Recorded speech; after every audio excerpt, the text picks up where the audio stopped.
대규모로 시위를 해서 이거 철회하겠다고 집어넣어야 철회가 되는 거예요. 국민들이 와글와글 이게 뭐냐 거의 87년 수준으로.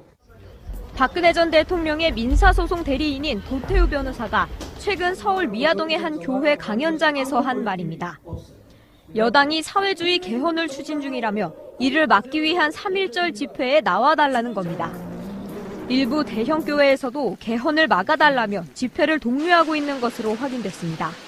3.1절 자유 대한민국 수호 국민대회를 개최합니다. 금강관계로 활동이 어려운 분 외에는 모두 참여합시다.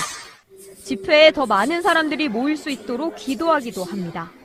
많은 국민이 참여해서 시장경제 자유민주주의 체제를 지킬 수 있도록 기도하게 하여 주시옵소서. 일부 목사들은 외부 강연을 통해 가짜뉴스를 퍼뜨리고 있습니다. 교수님들이 그 새 학기를 시작하면서 모이는 그런 모임이었는데 거기서 이제 그 정치적으로 어떤 그 편향된 의견이 나누어지니까 매우 불편했던 것 같습니다. 연방제로 몰고 가려고 하는 의도가 보인다든가. 교인들과 극우 성향 시민들이 모이는 단체 채팅방에도 집회를 안내하는 글이 하루에도 수십 개씩 올라옵니다. 실제 기독교 단체 일부는 내일 정부의 각종 정책에 반대하는 대규모 집회를 열겠다고 예고했습니다. 춘천지검은 지난해 문체부 공무원이 강원랜드에 부정한 채용 청탁을 한 정황을 포착해 수사에 나섰습니다. 그 결과 지난 2012년 말 문체부 관광산업팀 김모 팀장이 조카 등 친인척 4명의 채용을 강원랜드에 요청했고 최흥집 당시 강원랜드 대표는 당초 뽑기로 했던 채용 인원 수까지 늘려가며 이들을 모두 합격시켰다는 걸 검찰이 밝혀냈습니다. 더구나 이 4명의 합격자들은 서류 심사 자격 요건조차 갖추지 못했던 것으로 드러났습니다. 당시 수사팀은 강원랜드가 김 팀장의 위치를 의식해 이들을 채용한 걸로 보고 제3자 뇌물죄를 적용하겠다고 대검에 보고했습니다. 그가 맡고 있던 관광산업팀이 카지노 관련 업무를 하는 데다 과거 강원랜드에 업무 정지 처분을 내리기도 한 부서라는 겁니다. 하지만 대검은 김 팀장과 강원랜드 사이에 직무 연관성이 뚜렷하지 않다는 취지로 번번이 반려했고 결국 별다른 처벌 없이 사안이 종결된 것으로 MBC 취재 결과 확인됐습니다. 이 때문에 법조계 일각에서는 대검이 당시 채용 청탁자 명단에 올라있던 자유한국당 권성동 의원을 의식한 조처가 아니었냐는 의혹이 제기되고 있습니다. 문체부 공무원과 권성동 의원의 채용 청탁이 비슷한 양상이어서 문체부 공무원을 뇌물죄로 기소하게 되면 권 의원 역시 뇌물 혐의에서 자유롭지 못하게 될 가능성이 있다는 겁니다. 강원랜드 채용비리 수사단은 당시 문체부 공무원에 대한 석연찮은 수사 종결 배경에 권 의원 등을 의식한 조치가 있었는지도 조사하겠다고 밝혔습니다. 근로시간을 단축하는 내용의 근로기준법 개정안이 마침내 국회 문턱을 넘었습니다. 국회에서 논의가 시작된 지 5년 만입니다. 재석 194인 중 찬성 151인, 반대 11인, 기권 32인으로서 근로기준법 일부 개정 법률안 대안은 가결됐음을 선포합니다. 이로써 노동자들의 주당 법정 근로시간은 사업장의 규모에 따라 순차적으로 대폭 축소될 예정이고 사실상 무제한 근로가 가능하도록 허용했던 특례업종은 기존 26종에서 5종으로 줄었습니다. 이 밖에 5.18 민주화운동 관련 독립적인 진상조사위원회를 설치하는 내용의 5.18 특별법도 함께 처리됐습니다. 다만 물관리 일원화를 위한 정부조직법 개정안은 여야 간 이견 속에 본회의에 오르지 못했습니다. 본회의 개최 여부를 두고 마지막까지 기싸움을 벌이다 예정된 시간을 넘기고 나서야 가까스로 합의점을 도출한 여야. 당초 빈손 우려가 나왔던 2월 임시국회가 가까스로 체면을 차렸다는 평가가 나옵니다. 새날의 마틸다라고 말씀드려서 죄송합니다. 마차가 진행하는 오늘의 시사 뉴스 보도록 하겠습니다. 자유한국당이 재밌는 논평을 발표했습니다. 27일 검찰이 박근혜 전 대통령에게 징역 30년과 벌금 1,185억 원을 구형을 하자 사형보다 더 잔인한 구형이라고 논평을 했는데요. 장제원 수석 대변인이 구두 논평에서도 잔인해도 이렇게 잔인할 수가 있냐라면서 주장을 했는데 이 사람들이 원하는 건 뭘까요? 차라리 사형을 선고해라. 그렇죠. 그 말일까요? 그러니까 이게 저는 한편의 시를 보는 것 같은 느낌이었어요. 이게 장제원 의원이 뭐라고 해야 되나 소 뒷걸음질 치다 쥐 밟은 격으로 이 정말 삶의 핵심적인 진실을 이렇게 이야기를 해준 거라고 보는 거죠. 사형보다 더 잔인하다. 맞는 말이에요. 차라리 죽여버리면 속편한데 왜 사람 살려두고 두고 괴롭힐 거냐 뭐 이런 거잖아요. 근데 사실 징역형의 근본 원리가 그런 거죠. 사람 생명에 대해서 우리가 직접적으로 판단하기보다 그 사람이 자신의 죄를 돌아보고 반성할 수 있는 시간을 두고 이 사회적으로 보호하자는 거잖아요. 정확한 논평이라고 생각합니다. 사형이라는 제도를 장제원 이분은 잘 모르는 것 같아요. 이 사형이라는 제도가 대한민국에 있어서 어떤 의미를 갖고 있는지 전혀 고려하지 않고 역사적으로 공부도 하지 않고 아무 맥락도 없고 그냥 징역보다 무서운 게 사형이야. 사형은 바로 죽이는 거야. 옛날에 전두환이 했던 것처럼 사형 선고하고 그날 저녁에 바로 그냥 직결 처분. 박정희 전두환이 했듯이 예. 그 직결 처분하는 그런 것을 생각하는데 대한민국은 실질적으로 사형 폐지 국가입니다. 이미 20년이 넘었어요. 사형이라는 제도와 형법에 있지만 실제로 사형이 집행되지 않는 나라가 대한민국이에요.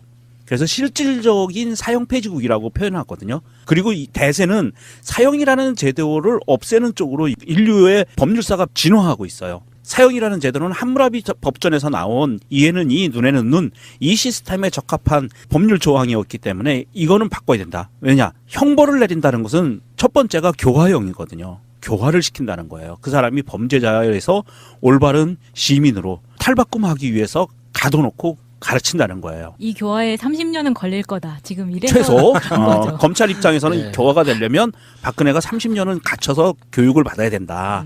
그 이런 의미로 징역형을 내린 건데 이 장제원은 이 교화형이 무슨 의미를 갖고 있는지 징역형이 그리고 사형이 무슨 의미를 갖고 있는지 전혀 이해를 못하고 있어요. 그래서 장제원 의원의 말대로 법원이 사형을 선고하잖아요. 그러면은요 징역 30년이 아니라 죽을 때까지 징역형을 살 확률도 높아요. 30년 살고 사형. 그러면 지금 박근혜가 69세인가? 66세. 66세 대학이 30이면 96세잖아요. 그 정도 건강하게 나올 수 있겠네요. 그러니까 네. 장제원은 본인들이 그 스스로를 셀프 디스하는 게 법원이 만약에 이 발언에 확 열받아서 더 심리를 철저하게 해서 이 박근혜라는 사람은 30년 동안 있어도 교화가 안 돼라고 판단을 내렸을 때 교화 불능이야라고 했을 때 사형을 내릴 수 있거든요. 교화 불능일 경우에. 네, 근데 이제 장제원 의원의 지금 이런 스탠스를 어떤 식으로 받아들여야 될지 좀 헷갈립니다, 사실. 이게 박근혜가 탄핵되고 구속까지 되는데 큰 역할을 했잖아요, 장제원이. 맞아요. 그때는 예. 또 딴소리 했었죠. 청문회에서 최순실 국정농단 청문회에서 정말 큰 활약을 했지 않습니까? 근데 지금 와서 박근혜에게 내려지는 이런 구형량들이 뭔가 좀 문제가 있다고 이야기하는 게 그러니까 박근혜를 좀 봐달라는 뜻인 건지 아니면 차라리 죽이라는 건지. 좀 정확한 의도를 모르겠어요. 그리고 논평 끝에는 법원의 냉정한 판단을 기다려보겠다라고 했어요. 지금 30년 구형이 냉정한 판단이라고 생각을 하지 않는다는 거죠. 뭐 감정적이라고 생각하는 건가요? 징역 30년이라는 검찰의 구형은 이 정권의 구미에 딱 맞는 형량을 선택한 것이다 라고 이야기를 한 것 자체가 계속해서 청와대와 그 사법부가 내통을 해서 이런 구형을 남겼다라고 주장을 하는 거잖아요. 예. 명정님, 이게 그 30년이라는 구형량이 검찰이 구형할 수 있는 최대 형량이라고 들었는데 맞아요? 유기징역형의 최대 형량이고요. 검찰이 구형할 때는. 그리고 사법부가 판단해서 이 사람은 도저히 개선의 여지가 없고 교화가 될 수 없는 사람이야 하면 여기에다가 플러스를 합니다. 50%까지. 그래서 45년까지 가능한 거예요. 유기징역형은 그렇고요. 그 다음에 유기징역형으로도 교화가 안 돼. 그럼 무기징역형이나 사형으로 가는 거예요. 그래서 지난번에 그 어금니 아빠인가요? 네.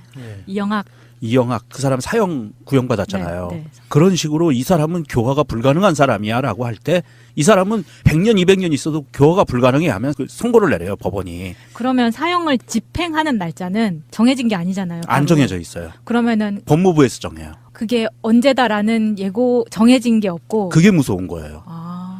매일매일 살면서 나 내일 죽을 수 있어, 그러니까 내일 죽을 수 있어를 수십 년을 사는 거예요.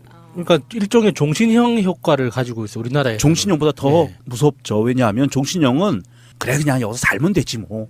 나 죽으면 나가겠지. 네. 나 내일 죽을지도 몰라. 모레 죽을지도 몰라를 종신토록 살아봐요. 무슨 꽃가닥 넘어갈 때까지. 굉장히 무서운 거거든요. 그런데 장제원은 그거에 대한 고려나 고민도 이런 맥락도 모르고 본인이 그냥 사형보다 더 잔인하다라고 얘기하는 거는 이거는 정말 우리 대한민국에서 보면 초딩스러운 안철수과 비슷한 그 초딩스러운 발언을 하는 거예요.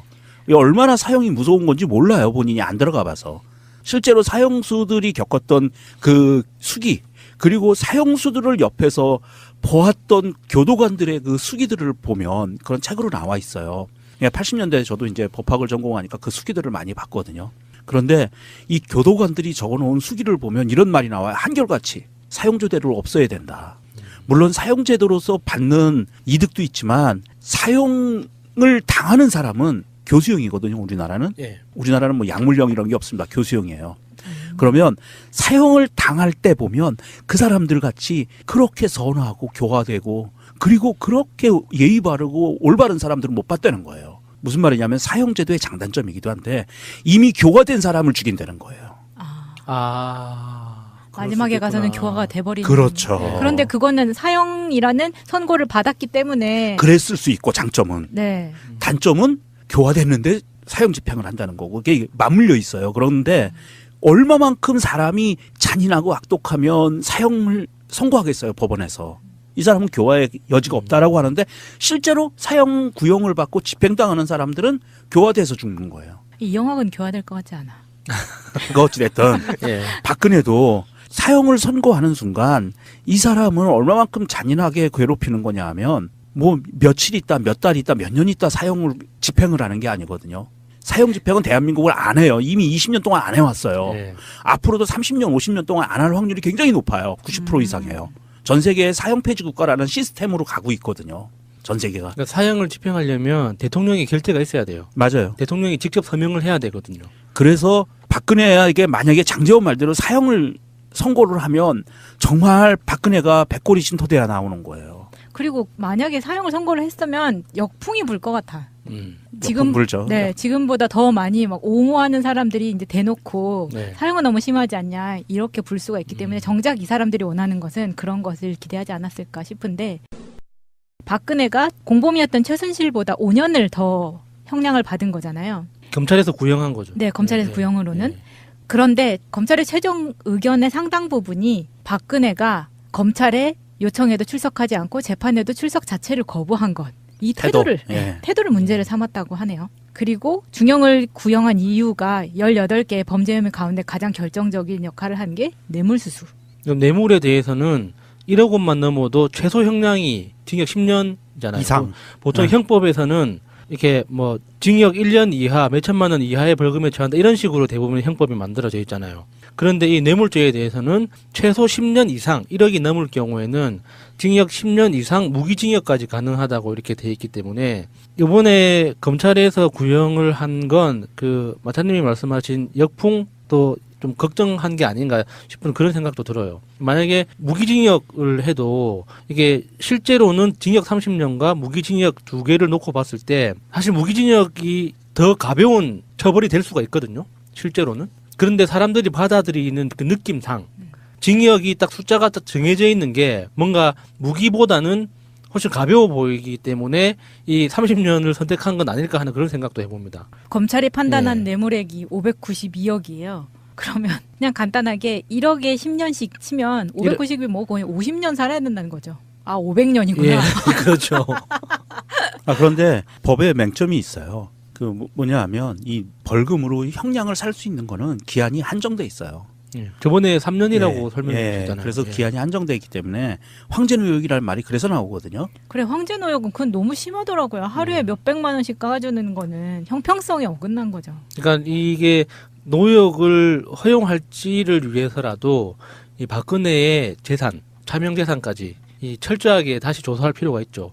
얼마 전에 그 검찰의 그 범죄수익환수부 전담부서가 따로 생겼잖아요. 아마 거기에서 또 수고를 해주시지 않을까 싶습니다. 이번 박근혜 구형에 대해서 사실 그 아까도 얘기했지만 검찰로서 30년 유기징역형을 구형을 한 거에 대해서 저는 살짝 불만이 있어요. 왜냐하면 검찰 입장에서는 최고 형량이랍시고 이렇게 구형을 했겠지만 우리가 이 재판부의 성향을 봐줘야 되거든요. 이 재판부가 박근혜 심리를 하는 재판부가 최순실 안정범을 선고했던 재판부예요. 그 재판부가 선고를 하는데 그 재판부의 성향이 이렇습니다. 최순실 20년 선고했잖아요. 네. 25년 구형했는데 20년 선고했거든요. 굉장히 이거는 최순실 입장에서는 굉장히 큰 중형이에요. 사실은 이렇게까지 안 나올 수도 있었어요. 역대 그 재판 결과들을 보면. 그러니까 소리 질렀겠지. 예, 20년까지 안 나올 수도 있었는데도 불구하고 이게 국정농단이라는 어마무시한 사건을 벌린 당사자이기 때문에 엄하게 처벌해야 된다는 게 재판부의 입장이에요. 또 하나, 안종범 6년 선고를 했죠. 검찰에서 6년 구형했는데 6년 선고를 했어요. 그 이유 중에 딱 하나는 공직자인데도 불구하고였어요. 예. 아, 그러면 박근혜는 3급 이상. 급으로 따지기는 어렵죠. 아니요, 예. 별정직이에요. 예. 1급은 장관급이고 대통령은 별정직으로 나가는데 고위 공무원이기 때문에 책임이 대한민국의 더 있다. 국정을 책임지는 그렇죠. 헌법을 수호할 의무가 있는 대통령이에요. 그런데 이런 대통령이 공직에 있는 사람이 이러한 범죄를 저질렀다고 하면 안종범하고 비슷하다고 봐야 되죠. 법리가. 그렇다고 봤을 때 검찰 입장에서는 이런 사법부의 생각을 보았다면 정말 무기징역형을 구형을 했었어야 돼요. 그러면 사법부에서도 아무런 부담 없이 무기징역형을 선고할 수 있어요. 그런데 30년을 구형을 하면 사법부가 30년을 두 단계를 뛰어넘어서 무기징역형을 선고하기가 상당히 어려운 부분이 있어요. 그래서 아까 말씀드린 것처럼 사법부가 판단해서 이 사람은 정말 교화의 여지가 없어. 그리고 그 죄질이 너무 나빠. 사회로부터 격리시켜야 될 필요성이 너무 커. 라고 했을 때 45년까지 가는 거예요. 유기징역형으로. 네. 근데 무기징역을 선고를 했는데 30년보다 덜 살고 나올 수도 있지 않아요, 그러면? 그런 경우가 많죠. 보통 그런 경우가 있는데 이제 보통 사면인 경우에 그렇게 나오고. 사면인 경우도 있지만 통계적으로 보면은 무기징역 수감된 사람들이 평균 25년에서 27년 정도를 살고 나온다고 합니다. 그러니까 이게 예를 들어서 명종님 말씀대로 30년 구형을 하든 무기징역을 구형을 하든 어떤 우리가 형량을 보지 말고 실제로 그 사람들이 수감되는 그 기간을 얼마만큼 그 수감대에서 그 형량을 살 거냐 하는 그걸 따지고 볼 때 가장 오래 붙잡아 둘 수 있는 건 45년이죠. 그러니까 30년 구형을 했고 아까 명종님 설명해 주신 대로 재판부에서 가중처벌을 해서 50% 더해가지고 45년을 구형을 하면 가석방을 위해서는 총 형량의 3분의 2 이상을 살아야 되거든요. 그래서 45년을 선고를 했을 때 30년을 사는 거죠. 그런데 만약에 무기징역을 선고를 하잖아요. 그러면은 통계적으로 짧으면 15년, 길면 25년 정도를 살고 나온다고 하는 거예요. 그러니까 이게 무기징역이라는 그 선고 자체가 듣기에는 무섭게 들리지만 실제로는 정확하게 숫자를 딱 매겨서 선고를 하는 게 훨씬 더 강력한 처벌이 될 수가 있죠. 이게 너무 이렇게 우리가 지금 이야기하는 그 선고 기간 자체가 정말 상상할 수 없는 시간이거든요. 우리 지금으로부터 20년, 30년을 이야기를 하는데 우리 10년 전에 이명박이 대통령으로 막 당선됐던 그때란 말이죠. 정말 긴 시간이에요. 20년, 30년은. 지금 이렇게 이야기를 하는 게 조금 약간 섣부른 느낌이 있긴 하지만 유기징역이라고 해서 그게 굉장히 강력한 처벌은 아닐 수 있다 하는 그런 법의 복잡함이 있더라고요. 보통은 이게 그러니까 과거에 대한민국 사법부나 정치권 이게 사법부하고 조금 다릅니다. 이 형량이 대법원에서 확정되고 나서 보통 이 사면과 감형들을 정치적인 이해득실에 따라서 해줬어요. 노태우가 그랬고 전두환이 그랬고 보통 그렇게 해왔는데 기업인들도 그랬죠. 정치적인 이해득실 내지는 돈 이걸로 사면을 해줬는데 이 박근혜 최순실 국정농단 사건 같은 경우엔 사실은 정치적인 이해득실을 따지기가 굉장히 어려워요. 하물며 자유한국당이 언젠가 집권을 하면 그때는 가능할 수도 있겠지. 그때가 오면 안 되죠. 그렇죠. 무서워. 오면 안 되겠지만 그 사람들이 집권하면 수단과 방법을 가리지 않고 맞아. 사면을 해주려고 할 거예요. 그런다고 봤을 때 이 사면의 조건이 아까도 얘기했지만 단순하게 보면 그 감형이나 사면의 조건이 형량의 3분의 1을 채워야 되지만 그러지 않은 경우도 많거든요. 특별사면 같은 경우에는 굉장히 많아요. 그리고 사실 걱정되는 부분은 이겁니다. 이 형량에 있어서 대법원까지 갔을 때 감형을 어떻게 해줄 수 있느냐. 그 한계치라는 게 있어요. 법관이 할 수 있는 감형. 늘릴 수도 있지만 줄일 수도 있거든요. 장량감경 뭐 이렇게 해가지고 있어요. 그렇다고 봤을 때 유기징역형에서 감형하는 거하고요. 무기징역형에서 감형하는 거, 사형에서 감형하는 거는 단계가 달라요. 그러니까 대법원까지 가서 이게 유기징역형 45년형이 확정이 된다면 괜찮아요. 그런데 대법원까지 가면서 이 유기징역형이 감형이 될 확률이 높다는 얘기예요. 그랬을 경우에 감형 단계가 판사들이 판단할 수 있는 제한이 있다는 거예요. 각 단계별로. 예. 그래서 저는 안타깝게도 실제로 몇 년을 살고 나오느냐 안 살고 나오느냐는 중요하다고 보지는 않아요. 왜냐하면 이 사람이 20몇 년을 사느냐 30몇 년을 사느냐는 크게 중요하잖아요. 그 전에 죽을 거니까. 왜요? 건강하게 잘 살아야죠. 그 전에 죽습니다. 그리고 그게 중요한 거는 아니고 이게 앞으로 있을 대한민국의 역사에서 정치인과 권력자는 이래야 된다라는 본보기로 딱 삼는 거예요. 그게 지금 나오는 뭐 인터뷰, 짤막한 인터뷰 같은 거 보면은 유영하 변호사가 접견을 할 때 빨리 나오시면 어디서 뭐 회를 사드리겠다 뭐 이런 말을 하잖아요. 예. 그럴 때 박근혜가 제가 뭐 나갈 수나 있을까요? 뭐 이런 뉘앙스로 말을 해요. 예. 근데 그런 태도를 보면 지금 명정님이 말씀하시는 것처럼 그 전에 죽을 것 같다는 이야기가 이 사람한테 벌써 보이는 희망이 없는 거예요. 예를 들면 자기가 뭐 90 몇 살에 나간다 하면 그 이후의 삶이 내가 내곡동에 몇 억짜리 집이 있는 듯 반겨줄 가족도 없고 뭐가 있겠어요? 예. 그런데 반면에 예를 들어서 정봉주 같은 경우에는 앞으로 자기가 나와서의 미래가 있기 때문에 예. 1년 동안 엄청 몸짱만. 헬스를 예. 하잖아요. 예. 몸짱 해가지고 나가는 것처럼 둘의 그 상황이 너무 대비된다는 거죠. 저는 그럼에도 불구하고 박근혜 씨가 건강하길 바랍니다. 그래서 건강하게 맑은 정신으로 이 세상이 어떻게 변해가는지 그리고 당시 자기가 엉망으로 더럽혀놨던 이 정치와 시대가 어떻게 정화되고 어떻게 발전해 나가고 성장해 나가는지 우리가 보여줘야 된다고 생각하거든요. 저는 박근혜가 정말 오래 살아야 된다고 생각해요. 이명박도 그렇고 오래오래 살아서 우리가 어떻게 살아가고 있는지를 보여줘야 돼요. 전두환 노태우 때랑 비교를 좀 해보면요. 이때 전두환 노태우도 재직 당시에 비자금 뇌물 사건하고 12.12 사태 그리고 5.18 사건으로 퇴임 후에 검찰에 기소가 됐었죠. 이때 또 웃긴 게 이 두 사람과 박근혜, 최순실 국정농단이 같은 법정 서울중앙지법 417호에서 받았다는 것도 이슈가 됐었죠. 그런데 이 12.12 및 5.18 특별수사본부에서 반란 및 내란 수계, 특정범죄 가중 처벌, 뇌물수수 해서 10개 정도의 죄목으로 전두환에게는 사형을 구형을 하고 노태우에게는 무기징역을 구형을 합니다. 이래서 구형을 한 대로 전두환은 사형을 선고가 됐고 노태우는 무기징역에서 징역 22년 6개월로 선고를 받아요. 네. 그런데 김영삼 정권 때 이 사람들을 특별사면을 해주면서 이 사람들이 구속해서 산 기간이 2년밖에 안 되는 거죠. 그게 정말 역사적으로 뼈아픈 실수죠. 이 사람들을 사면해 준 것 자체가. 이때 어땠어요? 저는 이때가 너무 고3 말이어가지고 네. 전혀 관심이 없었기 때문에 난리가 났었어요? 아니면 받아들이는 분위기였어요? 저는 이때 군대에 있었습니다. 네. 민간인 이때 당시에 안타까웠던 부분이 김영삼 정부 말이었어요. 12월. 네. 그런데 이게 사실은 명확하게 내가 이게 100% 장담할 수는 없는 얘기지만 이 당시에 김대중 대통령이 당선된 후였어요. 네, 그러니까 굳이 자기가 사면 안 해도 될 때 아니에요? 그러니까 이게 IMF 상황이었잖아요. 대한민국이 IMF로 완전히 망가진 상황이었고 그 당시에 김대중 당선자는 미국을 다녔어요. 이거를 풀기 위해서. 그러면서 이 김대중 당선자와 김영삼 대통령이 같이 의견을 모아서 이게 사면이 된 거라고 알고 있거든요. 왜냐하면 국민적으로 어떤 이런 대동단결의 필요성이 있었을 때예요. 나라를 살리기 위해서 뭔가를 해야 되는 상황이기 때문에 이것을 사면을 해줬다는 그런 논리가 있거든요. 그래서 그때 당시에도 사실은 우리 같은 사람들은 극렬하게 반발을 했죠. 말도 안 된다.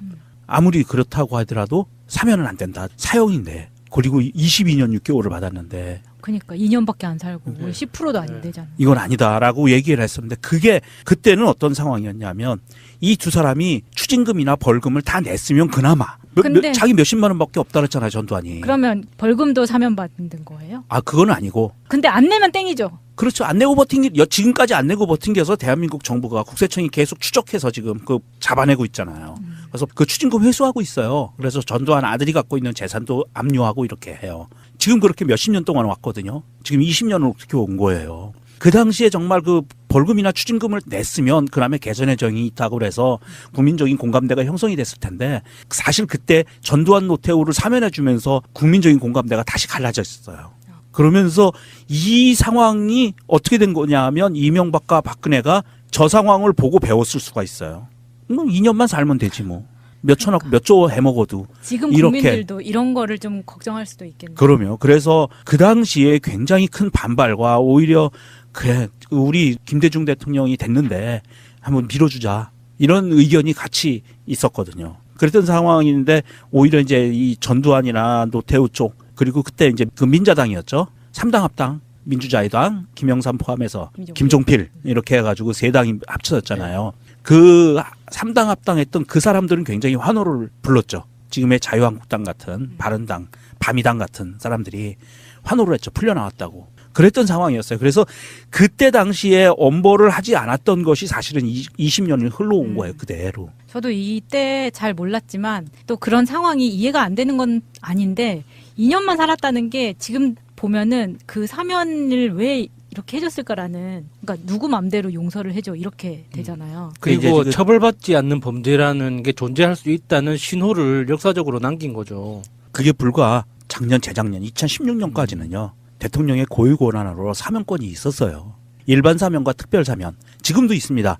그런데 지금 문재인 대통령은 그 일반 사면과 특별 사면에서 사면권을 가능하면 행사 안 하려고 그래요. 문재인 대통령은 생계사범 같은 경우에 사실 그게 맞는 거죠. 그렇죠. 서민들을 위한 생계사범은 사면을 해주지만 정치인, 경제인들 같은 경우에 사면 안 해주겠다는 어떤 의지가 있거든요. 이런 것이 불과 작년부터였어요. 우리나라에 다시 살아난 게. 그 전까지는 대통령 마음대로 사면해 주는 거거든요. 돈 받고. 그 당시에는 이제 전두환 노태우 사면은 돈의 문제는 아니었지만 그때 나라가 완전히 망해서 이제는 끝났다라는 생각까지 들 정도로 사람들이 막 난리가 나던 시절이라 어떻게든 그거를 나라를 살리기 위해서 애쓰는 과정 중에 하나로 들어갔는데 어찌됐든 장단점이 있지만 그 단점이 대한민국이라는 나라의 이 국기를 흔드는 것이 20년 동안 계속 진행해 오게 만들었다라는 그런 단점은 피할 수 없는 거예요. 네. 시대가 변했고 이제는 지켜보는 국민들이 다양한 방법으로 지켜볼 수 있기 때문에 만약에 정권이 뺏긴다고 하더라도 이렇게 쉽게 사면되지는 못할 거라고 생각을 합니다. 그런 불경스러운 상상을 하다니. 그래서 개헌이 중요한 겁니다. 네. 사면권을 제한해야죠. 대통령의 사면권을. 네, 일단 오늘의 이슈는 여기까지 알아보겠습니다. 신년 기자회견에서 6월 지방선거와 개헌 동시투표 의지를 확인한 문재인 대통령은 이달 초 정부 개헌안 마련을 지시했습니다. 국회의 합의만을 바라보며 기다릴 상황이 아니라고 생각합니다. 국회와 협의할 대통령의 개헌안을 준비해 주기 바랍니다. 이후 정부 개헌안 준비 작업은 속도감 있게 진행되고 있습니다. 일주일 만에 개헌안 마련을 담당할 국민헌법자문특위가 꾸려졌고 30여 명의 위원을 선정해 본격 활동에 착수했습니다. 일단은 시간이 많지가 않기 때문에 3월 초순까지 최대한 국민 의견을 이제 수렴하도록 하고 그런 과정에서 헌법 내용이 많기 때문에 쟁점 중심으로 해서 국민들 토론하도록 그렇게 이제 하겠습니다. 인터넷 사이트를 개설해 국민 의견을 수렴하고 다음 달 4일까지 여론조사도 함께 진행할 예정입니다.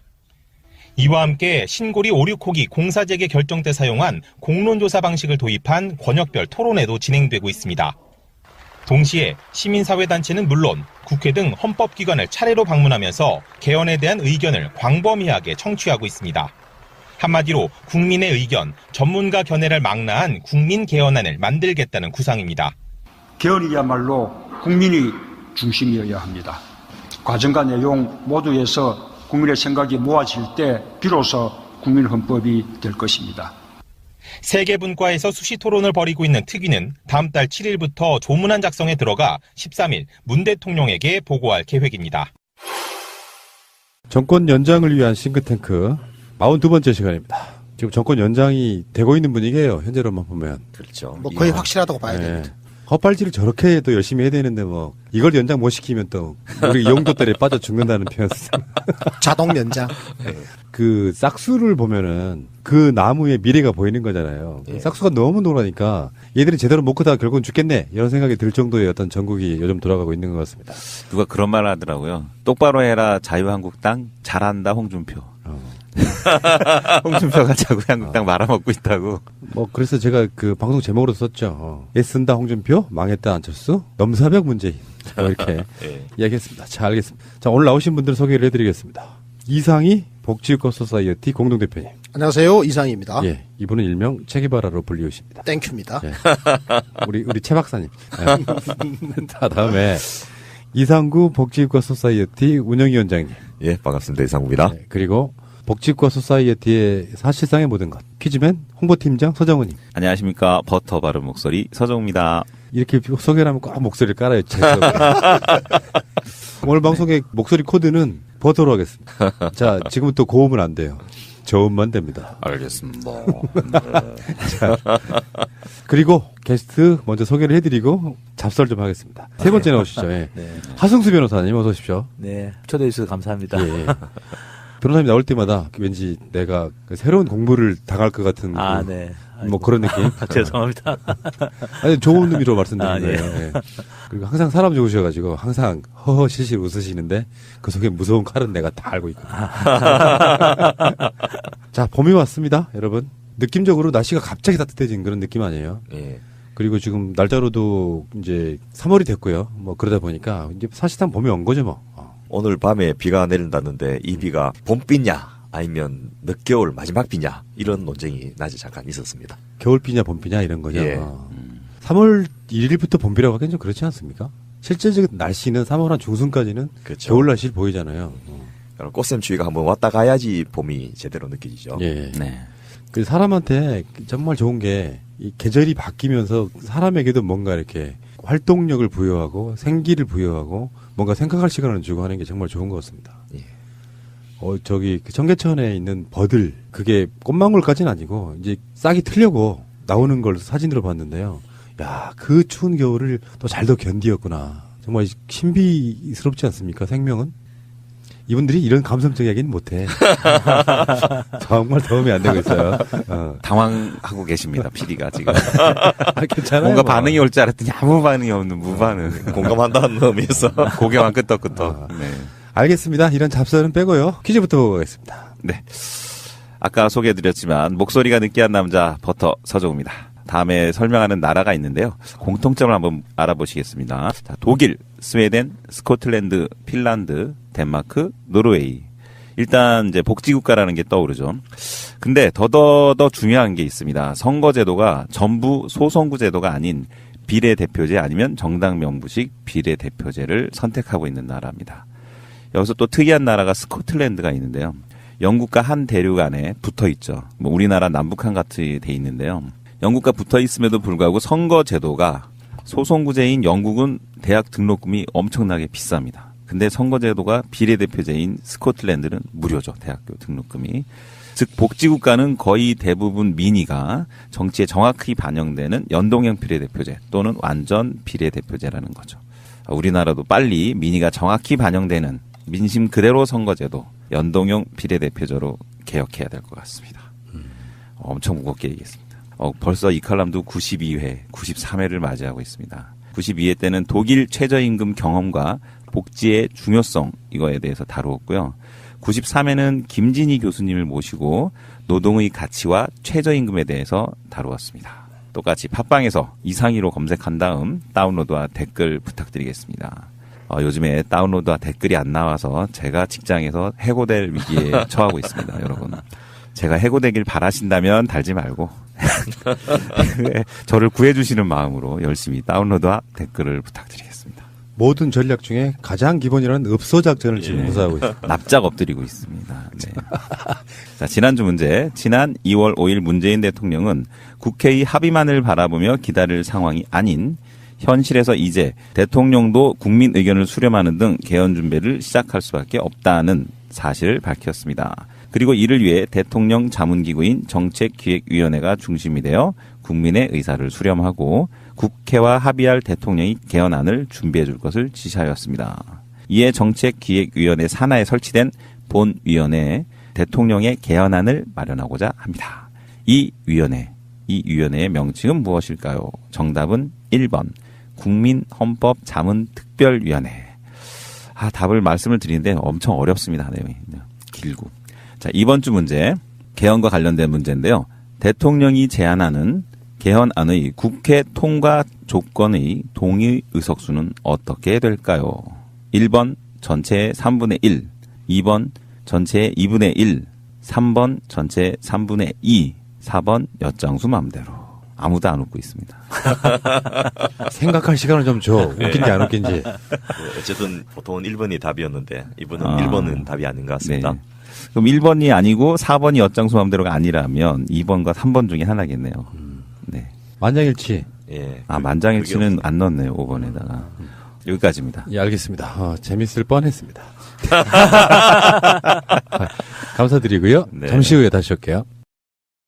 사실은 지난주에 예고가 나갔기 때문에 하 변호사님 나오시는 거는 당연한 거고, 근데 놀랍게도 하 변호사님이 약 2개월 전에 비례민주주의 연대 이야기 하시면서 그 당시에는 소속이 비례민주주의 연대만 계셨던 거잖아요. 예. 그런데 우리 방송이 나간 뒤에 얼마 후에 하 변호사님이 대통령이 개헌 발의를 준비하고 있는데 거기에 이제 기구가 하나 생긴 거죠. 국정기획위원회 국민헌법자문특별위원회 부위원장이 되셨어요. 새날 덕이죠. 네. 그런 것 같습니다. 아니 이거는 오비일학이죠. 뭐 대통령이 바쁘신데 우리 방송을 들으시겠습니까? 청와대에 누군가 듣고 있을 거라 확신합니다. 분명히 듣습니다. 아마 청와대 비서관께서 들었지 않았을까요? 주무 비서관. 제가 그건 알고 있어요. 청와대에서 몇 개의 팟캐스트는 계속 모니터링을 한다는 이야기는 들었는데 이렇게 빨리 반응이 올 줄은. 대단합니다. 혹시 임명장 받으러 갈 때 팟캐스트 듣고 임명한다 이런 이야기 들으셨습니까? 아니 뭐 그런 이야기는 못 들었습니다. 그래도 뭐 2개월 전에 새가 날아든다 해서 이 소재를 다뤄주셨는데 정말 이게 뭐 뭔지 모르지만 하여튼 예, 대통령께서 결단을 내리시고 지금 특별기구 만들어지고 이제 저도 거기 참여를 하게 됐습니다. 이번에 청와대 가실 때는 저 새날 현수막을 목에다 슈퍼맨처럼 차고 들어가시면. 예. 뭐 저는 뭐 우리 방송은 듣고 그렇게 했다기보다는 원래 하승수 변호사님이 여기에 대한 열정과 컨텐츠를 항상 사회의 만방에 알리고 다니셨기 때문에 그럼요. 적임자가 누구냐? 하승수입니다. 이렇게 된 게 아닐까 싶어요. 그렇죠. 그 하 변호사님을 인선하는 것만으로도 다수 국민들이 이제 대통령 의지가 이렇게 실리겠구나 이런 느낌을 받지 않았을까 싶습니다. 자, 어쨌든 간에 지금 현재 국회에서의 개헌 작업은 지지부진하고 그래서 공여지책으로 어쩔 수 없이 국민과 약속을 지켜야 한다. 대통령께서 개헌을 위한 특별기구를 만드신 거예요. 거기에 지금 부위원장 겸 국민참여단장까지 되신 거란 말이죠. 책임 막중하시고 지금 변호사님께서는 굉장히 바쁘실 것 같습니다. 예, 뭐 2월 13일 날 이제 저희 특별위원회가 구성이 됐는데요. 3월 13일 날 대통령께 개헌안을 보고해야 되는 일정입니다. 그래서 뭐 한 달 동안은 뭐 정신없이 지금 다니고 있습니다. 네. 그래서 뭐 온라인으로도 의견 수렴하고 오프라인으로도 의견 수렴하고 의견 수렴해서 잘 전달하는 게 제 역할이기 때문에 오늘도 뭐 아침에 제주도에서 이제 간담회하고 막 올라오는 길이었습니다. 바쁘시구나. 이게 아까 며칠이라 그러셨죠? 3월 13일 날 이제 대통령께 보고할 예정입니다. 그럼 그 일정이 대략 어떻게 됩니까? 3월 13일 날 보고하면은 대통령께서 한 3월 20일경에 만약 발의를 하실지 아닐지는 그때 최종 결정은 하신다고 하는데 발의한다면 3월 20일 정도에 발의하실 걸로 지금 예정하고 있습니다. 3월 20일 날 발의가 되면 곧바로 국회에서 표결을 하는 건 아닙니다. 왜냐하면은 6월 13일 지방선거 때 맞춰서 이걸 국민투표를 하려면 국회에서 표결하고 나서 30일 내에 국민투표를 하게 돼 있기 때문에 역산해보면 6월 13일 날 국민투표하려면 한 5월 15일 전후해서 국회에서 표결을 해야만 지방선거에 맞출 수가 있습니다. 그러면 이제 3월 20일 날 만약 발의를 하신다면 5월 15일까지 한 55일 정도 기간 동안 국회에서 그 부분을 논의할 수 있는 시간은 충분히 있다고 생각합니다. 그런 거죠. 일단은 뭐 국회에 상정을 해라 그런 게 아니고 일단 국회의장님께 내용을 전달해가지고 국회에서 이걸 근거로 해서 여야 간에 충분하게 다시 한번 논의해 주십시오라고 하는 이런 예의를 갖추는 그런 절차가 필요하지 않겠습니까? 뭐 그렇게 할 수도 있고요. 이제 그 부분은 뭐 대통령께서 아마 3월 20일에 이제 국회 상황이나 이런 거 판단하실 것 같습니다. 뭐 저희는 어쨌든 3월 20일 날 발의한다라고 하면은 하실 수 있도록 안을 만드는 게 이제 지금 제가 속해 있는 특유의 역할인데요. 어쨌든 발의를 그 시점에 그냥 최종적으로 할 것인지 말씀대로 뭐 또 다른 방법을 취할 것인지는 아마 대통령께서 판단하시게 될 것 같습니다. 근데 지금 대통령 발의 개헌안이 나온 게 국회가 저 모양 저 꼴이라서 냅두면 평생 못하겠다. 이 상태로 지금 그 법에는 정해져 있고 정당한 권리를 갖고 있는 대통령의 발의나 헌법이라든지 각종 법률에 있어서는 입법부가 원칙적으로 주도하는 게 맞다는 그런 당위는 분명히 있는 거잖아요. 네, 그렇습니다. 그럼에도 불구하고 국회는 못 믿겠고 공약대로 6월 지방선거 때 같이 개헌하는 건 불가능하다 해서 변호사님도 대통령이 발의해야 된다 이렇게 주장을 해오신 거잖아요. 네, 그렇습니다. 예. 근데 이게 이제 밖에서 예. 합시다라고 주장하는 것과 맞습니다. 그 자리를 떡하니 맞는 것과는 예. 많이 상황이 다르잖아요. 예.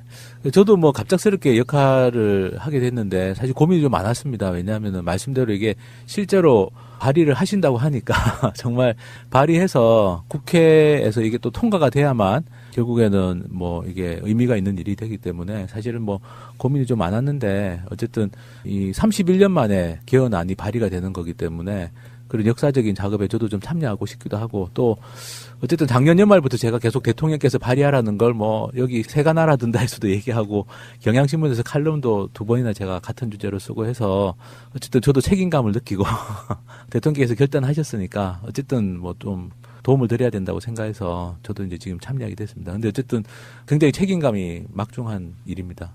네. 기구의 명칭이 정책기획위원회 산하의 예, 국민헌법자문특별위원회입니다. 그런데 말이죠. 네. 대통령께서 개헌안을 발의할 헌법적 권한이 있는 거잖아요. 네, 그렇습니다. 그런데 이 발의를 직접 하시는 거하고 네. 그다음에 발의안 예. 내용을 마련하는 거 예. 이거는 다른 거잖아요. 그렇습니다. 네. 저는 이 발의를 직접 할 수도 있지만 네. 일단은 정부가 내용을 한번 마련해가지고 예. 국회로 하여금 논의를 다시 하도록 하는 이런 정치적 효과를 거두는 거 네. 이것도 굉장히 중요한 일이라고 생각하는데 네. 하비 변호사님 어떻게 생각하세요? 뭐 저는 뭐 제가 거기에 대해서는 뭐 좀 답을 하기는 좀 그럴 것 같습니다. 근데 뭐 아마 또 여기 새가 날아든다 듣고 계실 테니까 청와대에서 그 정부적 판단은 청와대에서 하시지 않을까 싶고요. 저는 어쨌든 뭐 지금 좋은 안을 만드는 게 저희 특유의 역할이라서 그리고 최대한 통과 가능성을 높일 수 있는 안을 만드는 게 역할이라서 아무래도 그런 정부적 판단은 또 대통령이나 청와대에서 하시게 될 것 같습니다. 네. 또 이제 우리 청취자들이나 국민들은 네. 사실 그런 게 궁금하거든. 네. 그러면 이제 국민헌법자문특별위원회라고 하는 곳의 구성이 네. 엄청나게 뭐 어떤 큰 기구인지 뭐 네. 얼마 정도 인원이 들어가 있는지 네. 어떤 역할을 맡고 있는지 이거 궁금하거든요. 예, 33분의 위원이 있습니다. 위원장은 이제 정책기획위원장, 대통령 산하 정책기획위원장 맡고 계신 정혜구 위원장님이 겸임을 하고 있고요. 저하고 이제 연세대 로스쿨의 김종철 교수님 이 부위원장을 맡고 나머지 이제 위원들이 계십니다. 그리고 분과가 3개가 있는데요. 헌법이라는 게 뭐 지금 31년 동안 지금 개헌해야 될 요구 사항들이 다 누적이 돼 있어서 그래서 총강 기본권 분과에서 헌법 전문하고 기본권 관련된 내용을 다루고 정부 형태 분과에서 가장 최대 쟁점인 정부 형태 문제를 다루고 그다음에 국민주권 지방분권 분과에서 뭐 자치분권이나 직접민주주의 이런 부분들을 다루게 됩니다. 그래서 지금 분과별로 그렇게 회의를 하고 있고요. 대통령께서는 어쨌든 최대한 효과적으로 빠른 시일 내에 이 개헌안을 만들 수 있도록 이걸 뭐 아주 거창한 뭐 범정부적인 조직을 만들기보다는 대통령 산하 정책기획위원회가 역할을 해서 별도로 특별위원회를 만들어가지고 좀 안을 만들어서 보고해달라고 요청을 하신 겁니다. 그래서 33명의 위원들이 지금 작업을 하고 있고요. 이따가도 말씀드리겠지만 그 위원들의 생각을 담는 게 아니라 그동안 쭉 국회나 시민사회 학계에서 누적되어 왔던 개헌 내용들이 있습니다. 그 내용들을 정리하면서 국민들 의견을 듣는데 지금 주력을 하고 있습니다. 이제 야권에서는 네. 국회의 그 네. 권위를 무시해서 대통령이 했다 뭐 이렇게 네, 헌법에 명기돼 있음에도 불구하고 그걸 반대하는 세력도 있지만은 또 네. 한편에서는 적어도 대통령 발의 개헌안을 만들려면 총리를 위원장으로 하고 네. 이 법무부 장관이 실무분과위원이 되는 그런 범정부적인 그런 기구를 크게 해가지고 네. 한 1년씩 제대로 준비해야 되는 게 아니냐 뭐 이런 또 비판도 있거든요. 네. 그럼에도 불구하고 대통령이 이렇게 좀 소금을 한 거는 나름대로 어떤 국회에 대한 배려가 있다고 제가 봐야 되겠죠. 예, 그렇습니다. 뭐 총리를 위원장으로 해가지고 그렇게 범정부적인 기구를 만들 수도 있는데 그럼 오히려 또 국회하고 관계에서 더 대립 관계가 생길 수 있다고 봅니다. 그래서 저는 대통령께서 현명하게 판단하신 것 같고요. 지금 제가 활동하는 특별위원회가 완전히 백지에서 일을 시작하는 게 아니라 작년 1년 동안 국회 개헌특위에서 논의한 내용들이 있습니다. 합의를 못 봐가지고 결론은 못 내렸지만 충분한 논의는 국회에서 된 게 있고 또 국회에서도 자문위원회를 구성해가지고 여러 분야 전문가들로 자문위원회를 구성해서 보고서를 낸 게 있습니다. 그런 걸 저희가 기초 자료로 해가지고 논의를 하고 있습니다. 그게 국회하고 관계에서 오히려 국회를 좀 존중하는 방식이라고 보고요. 그래서 뭐 말씀하신 것처럼 대통령이 31년 만에 발의하는데 아주 그냥 큰 조직 만들어가지고 이렇게 논의하는 게 좋지 않냐 이런 의견도 있을 수 있지만 오히려 그동안 국회에서 논의되어 왔던 것들을 좀 존중해서 그걸 바탕으로 안을 만드는 거기 때문에 어떻게 보면 좀 국회와의 관계를 많이 배려해서 지금 진행하고 있다고 볼 수 있고요. 그럼에도 불구하고 야당에서 왜 대통령이 나서냐 이야기를 자꾸 하시는데 저는 사실 국민의 한 사람으로서 이건 드리는 말씀인데요. 작년 1년 동안 국회 개헌특위가 꽤 많은 돈을 써가면서 1년 동안 했는데 합의를 보거나 결론을 내린 게 없습니다. 수많은 자료들은 생산해냈지만 저는 야당이 사실은 그 개헌특위 위원장을 맡고 있었기 때문에 그런 말을 할 자격이 있나. 그건 진짜 제가 국민의 한 사람으로서 자기 정당에서 개헌특위 위원장을 맡고 있었고 1년 동안 개헌특위를 운영을 했는데 그리고 뭐 28억 원 이상의 예산을 썼는데 그런데 실제로 나온 결과물은 없는 상황에서 저는 야당이 대통령이 발의하는 걸 무조건 그렇게 뭐 국회를 무시한다라고 얘기할 수 있는 그런 상황은 아니지 않냐라고 저는 생각합니다. 이런 것 같아요. 입법부라고 하는 건 법을 만드는 것인 건 맞는데 대통령이 법을 만들 권한을 준 건 국회의 전행을 막기 위한 또 다른 도구라고 보거든요. 실제로 왜 박근혜 정권 때 국회 통과 못할 것 같으니 계속 시행령으로 내려 꽂았던 기억이 나거든요. 네. 그렇게 했던 그 집단이 이제는 공약으로 다 같이 걸었던 그 개헌이라든지 이런 거에 대해서 너무 소극적이니까 그것도 이제 선거의 유불리 사실 그렇게 말하지는 않지만 그런 의도가 꽤 많이 들어가 있는 그런 일종의 태엽 사태를 보면서 해야 된다라고 지금 그 당위성은 국민들 입장에서도 대통령은 손 들어줄 것 같습니다. 네. 실제로 뭐 여론조사해 보면 우리 국민의 한 70% 이상은 개헌해야 된다라는 거잖아요. 뭐 그 당위성에 대해서는 이론의 여지가 없을 것 같고요. 실제로 지금 한 30년 정도 지났잖아요. 지난 헌법이 만들어진 지가. 그 사이에 우리가 엄청난 일을 많이 겪었거든요. 네. 그리고 최근 한 20년 전에는 1997년에 우리가 외환위기를 겪었잖아요. 사실상 신자유주의 체제라고 하는 어떤 그 새로운 경제 체제가 들어서 가지고 이게 뭐 경제와 산업을 양극화시키고 뭐 소득 격차를 심화시켜 가지고 대한민국을 지금 뭐 금수저 흑수저의 나라로 이렇게 만들어 놨잖아요. 좀 이 제반의 민생의 문제에 대한 해결의 의지를 헌법에 담아야 될 거 아니겠어요? 네, 그렇습니다. 이런 변화된 환경이 너무 많아요, 지금. 이런 네. 이런 조건들을 다 감안해 가지고 헌법을 우리가 제대로 만들어야 된다.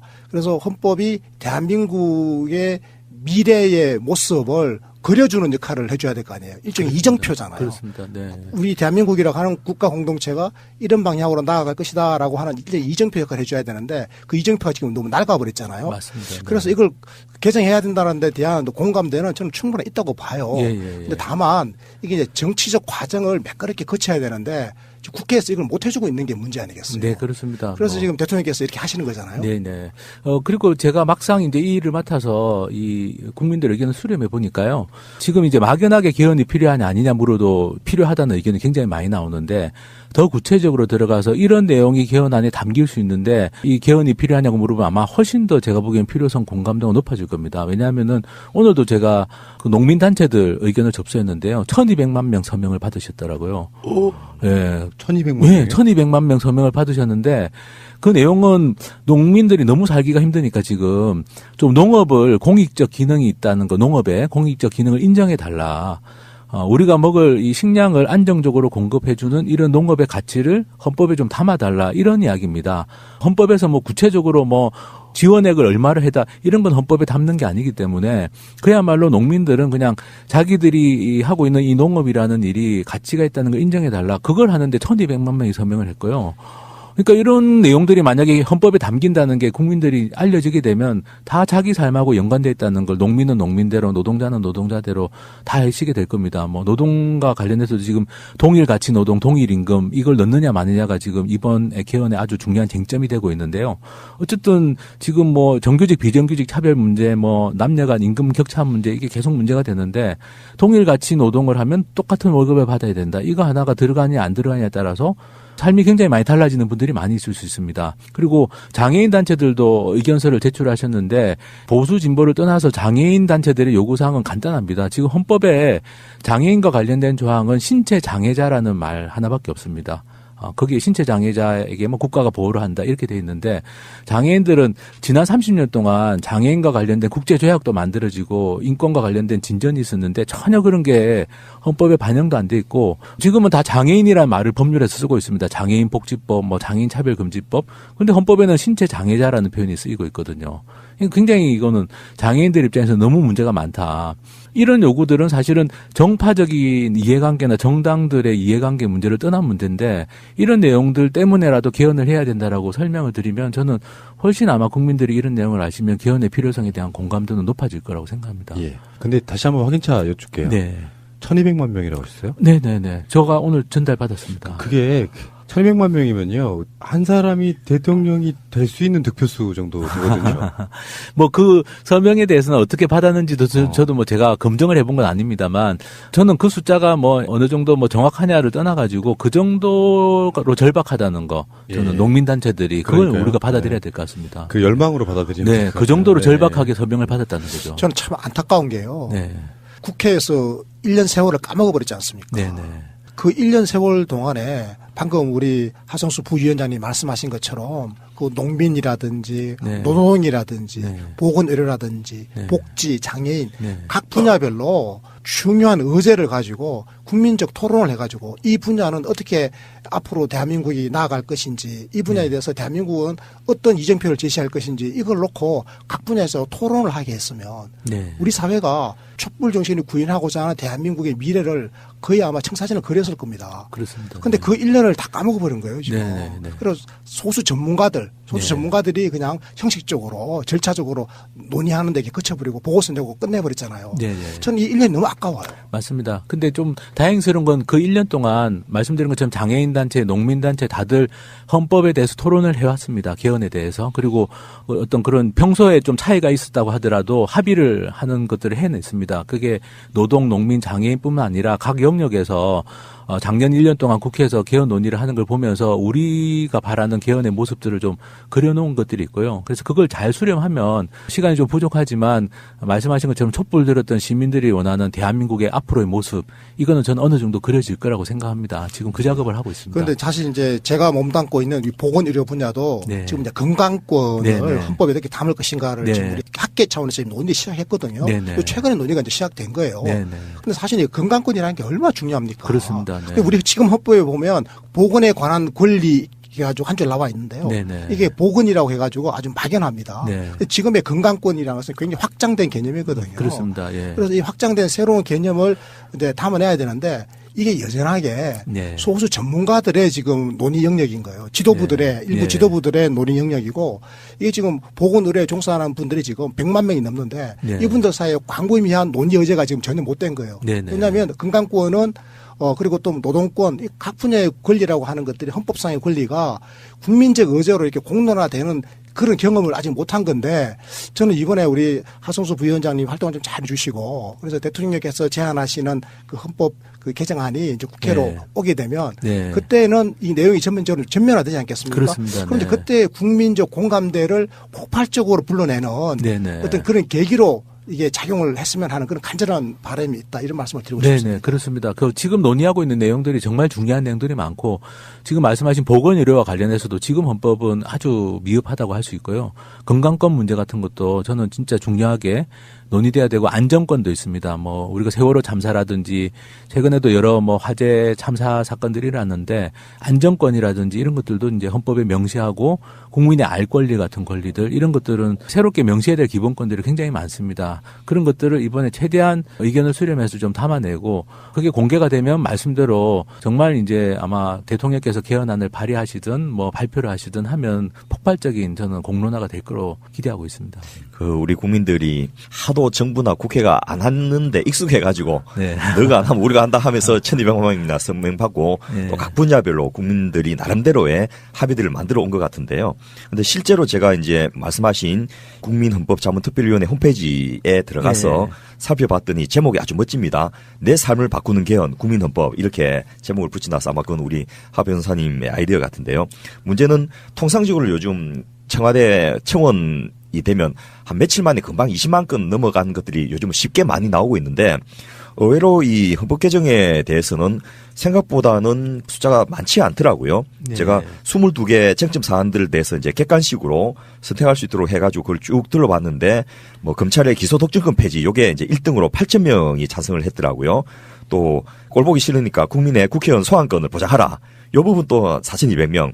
또 정부 형태 중에서 대통령 4년 중임제로 하자. 이게 4.0지해서 각각 1등, 2등, 3등은 했는데 나머지 정말 더 중요한 지방분권이나 자치재정권 강화라든지 국회의원 선거에서 비례성 강화 같은 이런 것들은 전부 1000 내지 2000대에 머무르고 있어서 생각보다는 이게 국민들의 동의가 적은 것 아닌가 하고 좀 우려가 됐는데 혹시 여기에 국민들의 지지가 적으면 발의된 개헌안에 빠지거나 그런 건 아닙니까? 그런 건 아닙니다. 그 온라인은 그야말로 저희가 개헌에 대해서 좀 쉽게 어떤 내용들이 개헌에서 논의되는지를 좀 쉽게 이해하실 수 있도록 만든 일종의 채널이라고 생각하시면 되고 거기에 찬반이 많다고 해서 그게 들어가고 안 들어가고가 정해지는 건 아닙니다. 근데 지금 올려져 있는 게 22개 의제가 있고 조만간에 6개 의제가 합쳐져서 한 28개 의제가 올라가게 될 텐데요. 어쨌든 그것들은 이번 개헌에서 중요하게 논의되고 있는 주제들입니다. 그래서 어쨌든 그 주제들에 대해서 아직까지는 이제 좀 많이 홍보가 안 돼가지고 홈페이지가 조금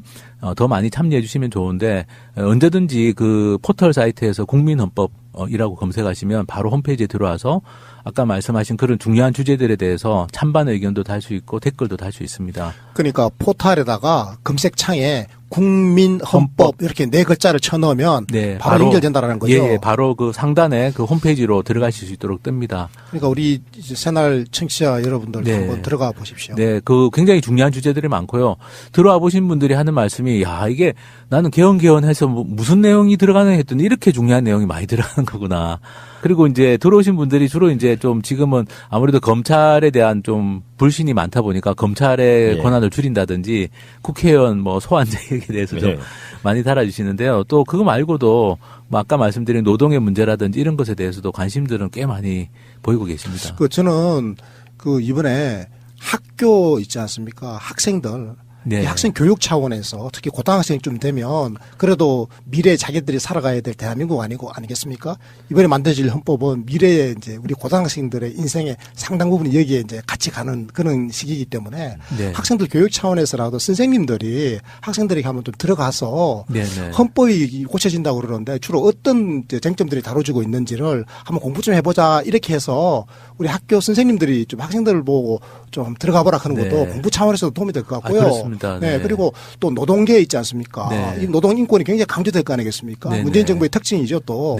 그러니까 헌법에 거의 담겨야 될 텐데 노동계에서도 좀 많은 노동자들이 좀 들어가 보라고 좀 권유해 줬으면 좋겠습니다. 예. 저희가 하여튼 그렇게 노력하고 혹시 또 이 방송 들으시는 분들 중에 말씀대로 좀 어디 단체에서 활동하시거나 학교의 교사라든지 이런 분들은 좀 주변에 많이 알려주시면 좋겠습니다. 그래도 이번에 저희 홈페이지에 올려놓은 카드 뉴스가 그래도 개헌의 쟁점에 대해서 가장 쉽게 이때까지 나온 컨텐츠 중에서는 가장 쉽게 설명한 컨텐츠라서 좀 많이 봐주시면 좋겠습니다. 그러니까 공부가 되는 거잖아요. 네, 그렇습니다. 공부하는 거거든요, 함께. 법을 만들면 있어서 이렇게 특별히 위원회가 만들어지는 게 아니라 국회에서는 원래 그렇게 했어야 되는 거잖아요. 국민헌법이라고 이름 붙이는 이유가 자기들끼리 세미나 좀 하고 공청회 비슷한 거 좀 하고 끝 이게 아니고 지속적으로 소통하면서 이런 주제도 넣어야 되고 이렇게 해야 되고 그래서 국민이 직접 만드는 그 의미라는 걸 더 담으시는 거죠 지금. 예, 그렇습니다. 사실 국회가 작년에 그런 계획을 발표했었습니다. 8월 달에 온라인 홈페이지도 똑같이 만들고 또 시민들 원탁 토론도 하고 이런 계획을 발표했는데 안 됐습니다. 특히 원탁 토론 같은 게 무산됐습니다. 야당 일부의 반대가 있어서 그랬던 건데요. 어쨌든 그런 토론회 장들을 못 만들었는데 이번에는 최초의 국민개헌이 진짜 되게 만들려고 온라인으로도 홍보하고 또 시민들이 참여하실 수 있지만 오프라인으로도 작년에 국회가 한다고 하셔놓고 못했던 원탁 토론을 하려고 합니다. 3월 1일부터 4일까지 전국의 800명 시민들이요.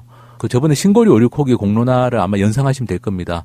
무작위로 뽑힌 시민들이 800명이 전국의 4개 권역으로 나눠가지고 개헌의 중요 주제들에 대해서 토론을 하는 시민 토론회를 열게 됩니다.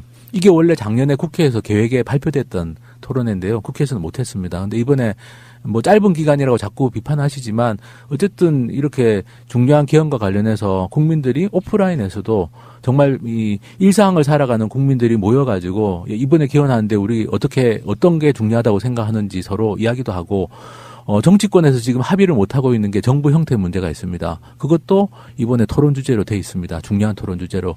그래서 정말 전 세계적으로도 헌법 개정이라는 건 약간은 정치인들과 전문가들 사이의 영역으로 돼 있는 게 사실입니다. 우리나라만이 아니라 그런데 이번에 정말 우리가 하는 거는 전 세계적으로도 아주 드문 사례가 될 거라고 저는 확신합니다. 이렇게 평범한 시민들이 모여서 헌법 개정에 대해서 정말 핵심적인 쟁점들에 대해서 토론하고 그 결과들을 우리가 충분히 참고해서 개헌안을 최종적으로 완성하겠다 이런 계획을 좀 가지고 있고요. 청년들, 청소년들도 160명이 전국에서 모여서 따로 토론을 하게 돼 있습니다.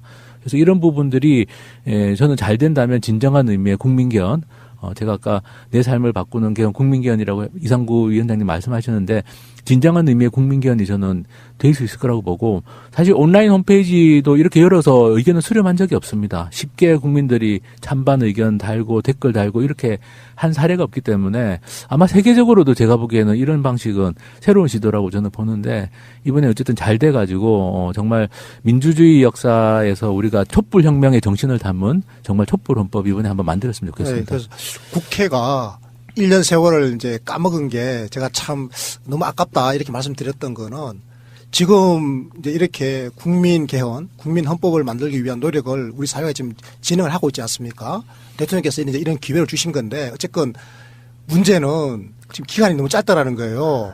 앞으로 한 열흘밖에 안 남았잖아요. 네. 그러면 열흘을 1년같이 활용하면 될 거 아니겠습니까? 그렇습니다. 네. 제가 이 말씀을 드리고 싶은 거예요. 네. 그럼 제가 열흘을 1년같이 활용하는 방법이 뭘까를 좀 생각해 보니까 네. 이것이 온라인이에요. 네네. 그래서 우리 국민들, 특히 깨어있는 시민들이 주변에 있는 지인들 보고 맞습니다. 네. 검색창에 포탈 검색창에 국민 헌법 이렇게 맞습니다. 치고 들어가서 네. 쟁점이 뭔지 한번 보고 우리 여기를 한번 남겨보자. 네네. 객관시키니까 찍으면 되잖아요. 네, 제가 하고 싶은 이야기를 이제 조건이 이렇게 갖춰져 있는 거예요. 네. 이거 뭐 열흘이 아니라 앞으로 한 석 달쯤 남았으면 얼마나 좋겠어요.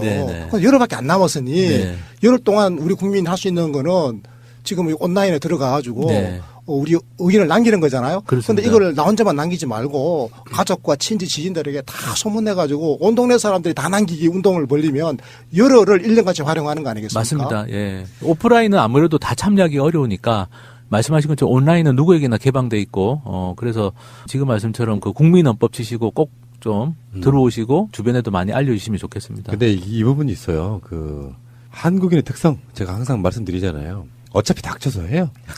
맞습니다. 그렇기도 하고 또 이제 우리가 헌법이라는 것 자체를 관심 없다가 갑자기 공부하는 게 아니잖아요. 사실은 헌법적 소양들이랄까 준비된 것들이 굉장히 많은 컨텐츠들이 그걸 모아내는 기간에 가까운 거지 없던 무에서 유를 창조하는 그런 상황은 아니기 때문에 제가 그 비례대표 확대를 위한 운동을 하면서 모범 사례로 뉴질랜드 같은 데를 보니까 유튜브에 선거법 개정 관련된 국민 토론하는 이런 풀을 봤는데요. 변호사님 말씀하신 대로 아까 말씀하신 공론화위원회 같은 것을 좀 모아가지고 한 3차례 정도 TV 공개 토론으로 해서 공중파에서 생중계하고 이렇게 하고 거기다 국민들이 댓글 달게 하고 이런 식으로 좀 진행하면 굉장히 삽시간에 많은 국민에게 알리고 또 쟁점도 부각시키고 의견을 수렴하고 이런 게 가능하지 않겠나 싶은데 혹시 이 방송 쪽에다가 요청하시는 이런 계획은 없으십니까? 방송 쪽은 계속 접촉을 하고 있습니다. 잘 안 들어주죠. 예. 이게 이제 개헌안이 아직 나온 게 아니다 보니까 이게 뭐 이제 아직까지는 좀 방송 쪽에서는 좀 토론 프로그램 같은 데 좀 다뤄주시면 좋은데 근데 어쨌든 저희가 계속 접촉해서 노력은 하고 있습니다. 그 쟁점 토론은 가능하죠, 그러니까. 예, 지금도 토론은 가능한데 아무래도 이제 이게 언론은 이게 좀 핫 이슈가 아직 좀 덜 됐다라고 보는 면도 있는 것 같고요. 왜냐하면 내용이 발표가 돼야지 그 내용을 가지고 막 쟁점 토론할 수가 있는데 아직은 의견을 듣는 단계다 보니까 원래는 한번 놓친 거죠. 그러니까 대통령이 발의하겠다라고 하는 게 살짝 이슈가 됐을 때 했으면 뭐 모를까. 그 자체도 이슈가 되는 거잖아요. 네, 그렇습니다. 어떤 현상으로서.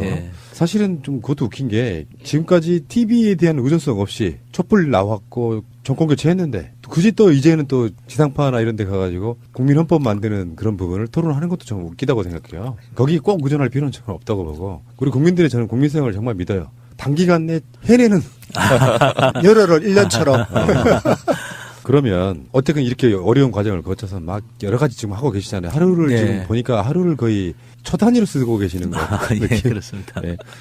그렇게 해서 이제 만들어졌다고 쳐요. 만들어지겠죠. 뭐. 날새기 해서도 만들어질 텐데 결국엔 또 국회 통과잖아요. 네, 그렇습니다. 국회에다가 이제 대통령이 만든 법을 자 이중에 이제 쉽게 표현하면 심의해줘라고 보내서 그거를 결국에는 국회 본회의 통과하기까지는 자유한국당이 속한 국회에게 개헌을 맡기는 것만큼이나 어려운 일이잖아요. 3분의 2 이상의 동의를 받아야 되니까 말씀대로 자유한국당 의석이 116석이면 자유한국당이 전체가 다 반대하면 개헌은 통과가 어려운 상황인 건 맞고요. 근데 이제 개헌안은 표결을 할 때 기명 투표를 하긴 합니다만 그게 꼭 당론으로 이게 다 정해지지 않을 수도 있다라는 저는 좀 기대를 가져보고요. 왜냐하면은 또 일부 개헌의 내용들은 정당을 떠나가지고 동의하는 부분들이 많이 있습니다. 아까 제가 기본권 쪽 말씀드렸지만 지방분권 관련해서도 어쨌든 지방분권은 뭐 보수도 지금 원하는 거고요. 뭐 제가 이렇게 지역을 쭉 돌아다녀 보면 보수적인 단체분들도 지방분권을 꼭 해야 된다.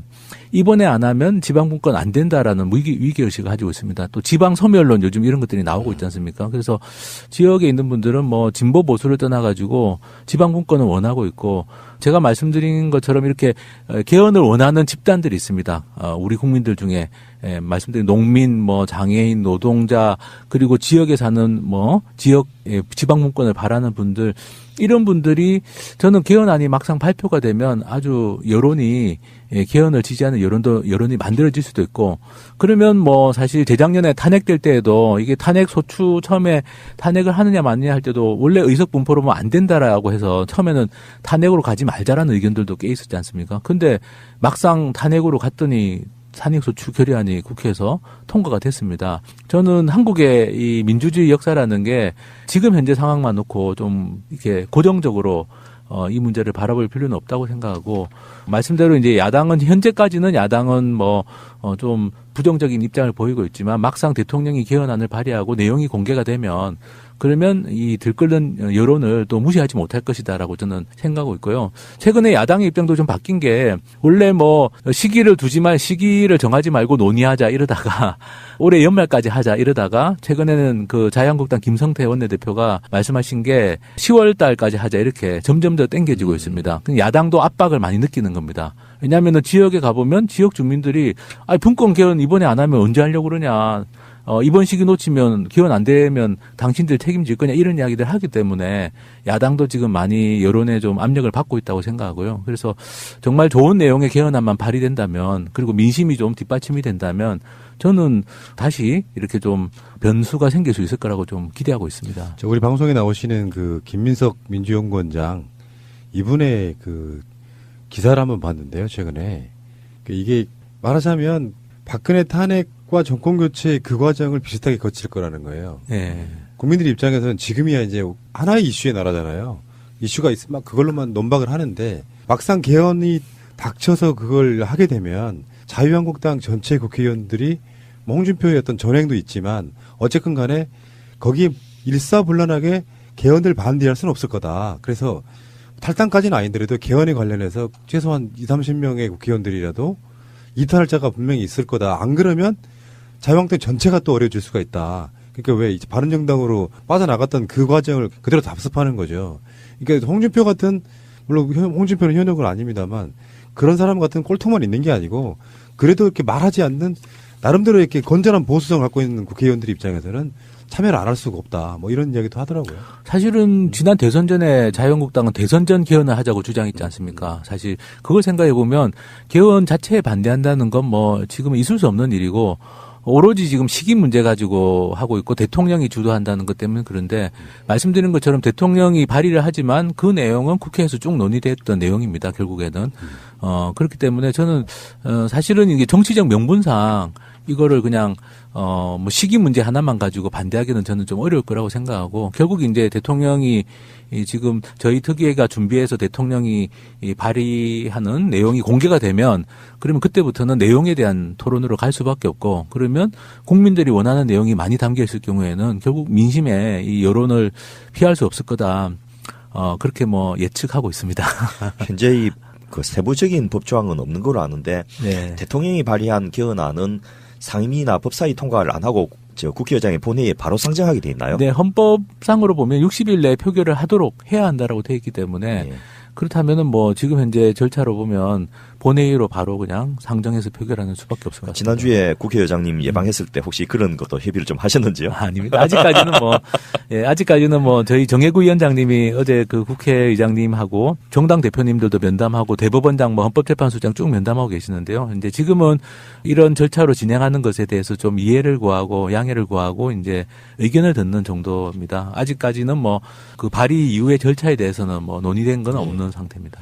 우리가 싸잡아서 국회를 욕하지만 사실 현재 국회의장은 굉장히 개헌하고 싶어 하시는 분이잖아요. 네, 그렇습니다. 네. 본인의 최대 수건이 개헌이라고 생각하고 계시죠. 그래서 국회의장실과 뭐 SBS가 공동으로 여론조사하고 막 그래요. 네, 맞습니다. 그러니까 지금 현재 홍준표의 자유한국당을 제외하고는 그것도 홍준표의 자유한국당도 시기 이견만 있을 뿐 결국은 개헌을 안 할 수는 없는 상태까지 왔는데 문제는 이제 시기인 거잖아요. 네. 6월 지방선거 때 같이 하자. 네. 이것이 이루어지지 않을 가능성은 얼마나 된다고 보세요? 결국 국회 통과 문제입니다. 국회 통과되면 뭐 6월 13일 개헌 국민투표로 가는 거고, 국회에서 3분의 2가 나오느냐 안 나오느냐인데, 아까 제가 말씀드린 것처럼 3월 20일 날 개헌안을 발의하게 된다고 치면 5월 15일 정도에 국회 표결이 이루어지기 때문에 한 50일 이상의 시간이 있습니다. 그 시간 동안에 저는 정말 그 이상희 대표님 말씀하신 것처럼 뜨거운 논쟁을 하고 온 국민들이 사실 이번에 좀 개헌 문제에 관심을 가지고 그래서 민심이 흘러가는 대로 저는 결판이 날 수밖에 없다고 저는 생각합니다. 민심이 국회의원들 3분의 2가 동의해서 통과시켜라. 이번에 이거 개헌해야 된다.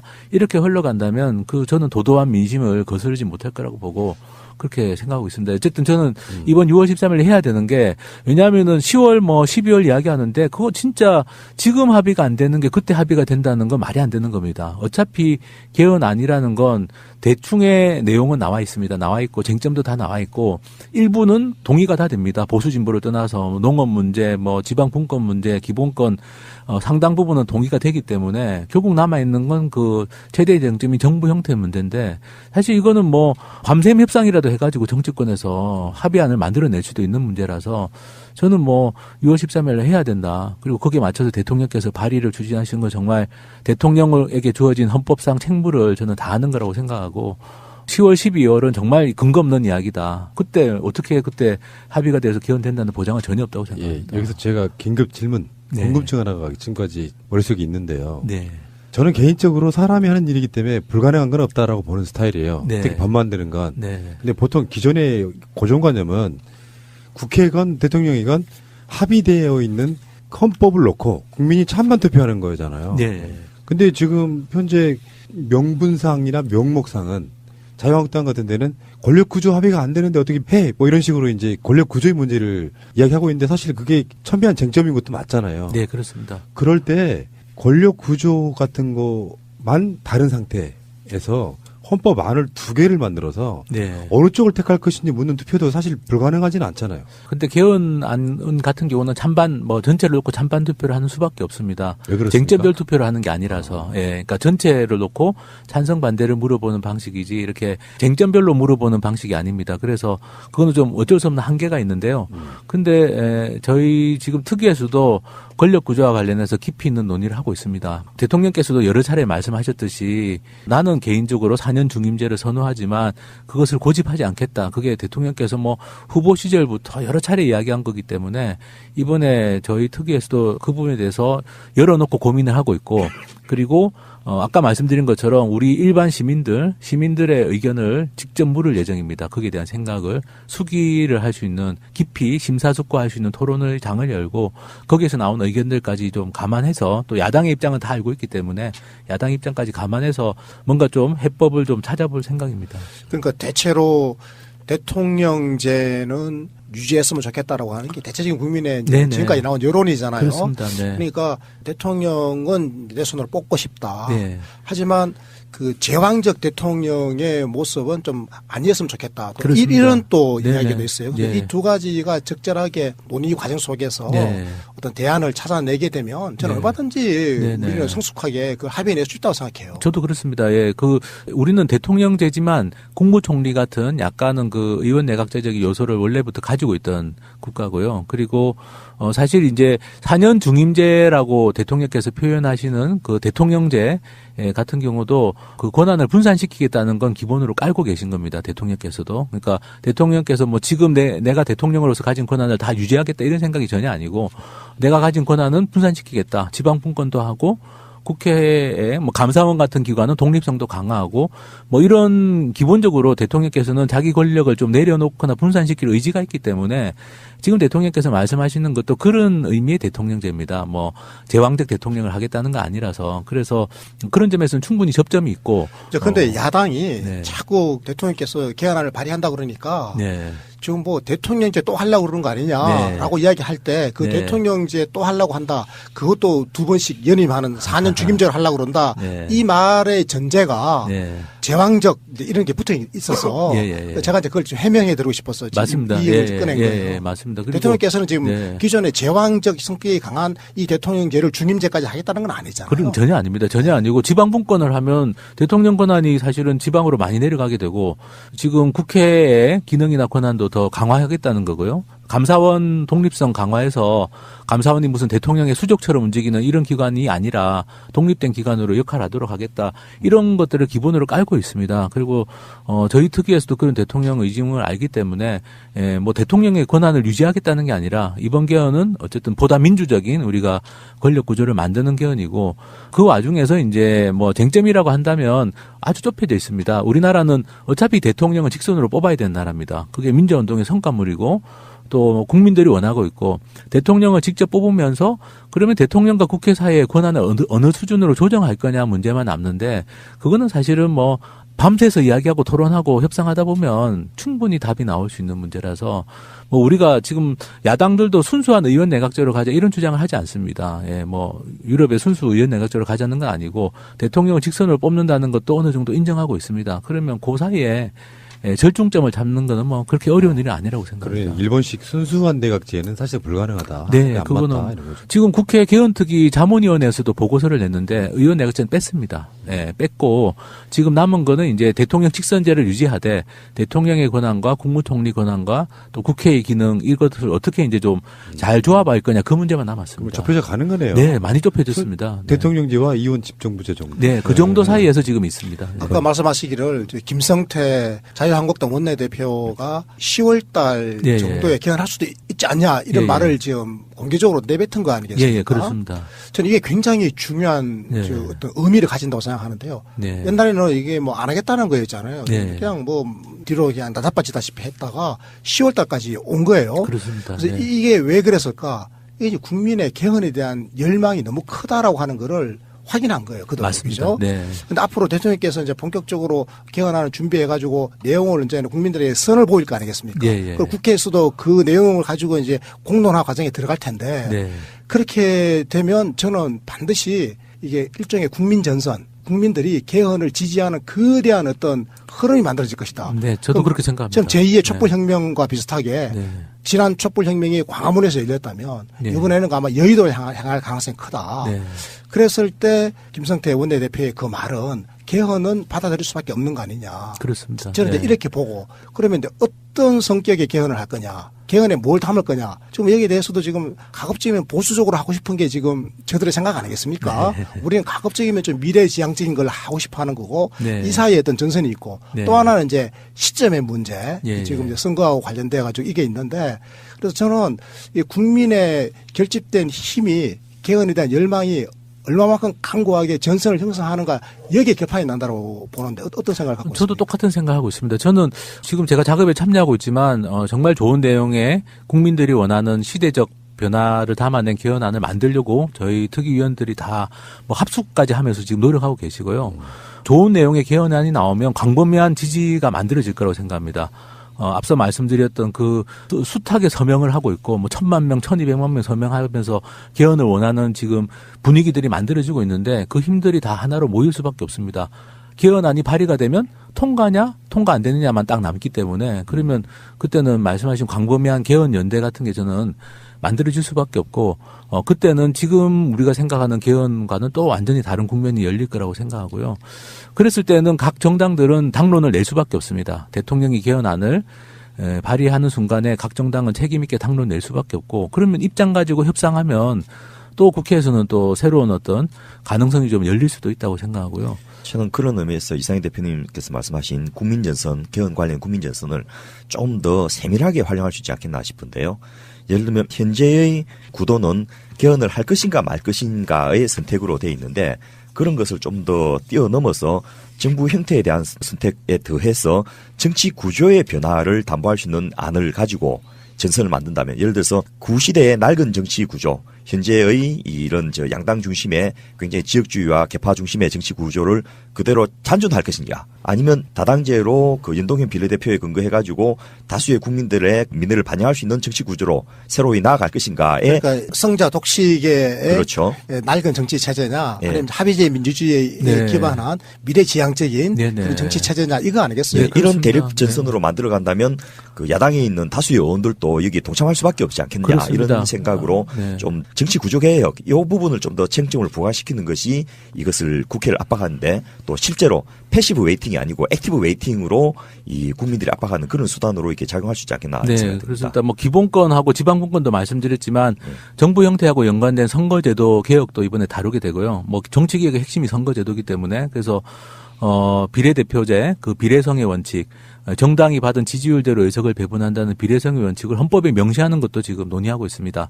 유럽에 있는 오스트리아나 네덜란드, 핀란드는 헌법에 명시가 돼 있거든요. 그러니까 우리나라도 이번에 선거제도를 매번 국회에서 그냥 당리당략에 따라서 정하지 말고 아예 헌법 원칙으로 비례성 같은 걸 명시하자, 이것도 지금 중요한 논의 주제로 돼 있고, 그게 된다면 사실 선거법도 자연스럽게 개정할 수밖에 없게 되고, 그러면 이제 정말 정치가 혁명적으로 바뀌는 그런 변화도 만들 수 있고요. 또 우리나라 국민들이 촛불 들고 많이 외쳤던 것이, 이 나라 주권자인 우리들이 이때까지는 대통령이나 국회를 쳐다보고 있었다면 이제는 우리가 직접 권리를 행사하겠다라는 뜻을 많이 밝혔는데요.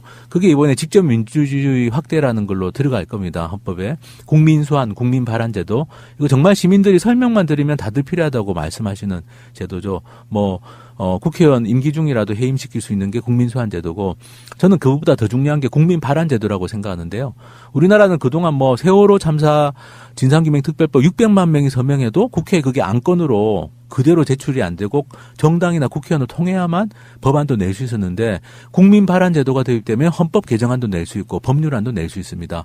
그러면 이건 정말 국민들이 입법에 직접 참여하는, 이때까지는 정당이나 국회의원들 찾아다니면서 이거 법안 좀 발의해달라 이렇게 부탁해야 됐다면, 그게 아니라 이제는 국민들이 원하는 헌법 개정안, 법률안을 다 직접 발의할 수 있습니다. 그러면 이번 개헌에 설사 못 당기는 내용이 있다고 하더라도 국민 발안을 통해서 언제든지 개헌할 수 있게 되기 때문에, 저는 이런 부분들이 국민들이 강력한 지지를 해주실 거라고 보고, 그러면 진짜 광범위한 어떤 정치개혁과 우리 삶의 변화를 위한 개헌 연대가 저는 만들어질 수 있을 거라고 생각합니다. 결국에는 이제 국민의 참여열의 같은 거 아니에요? 네.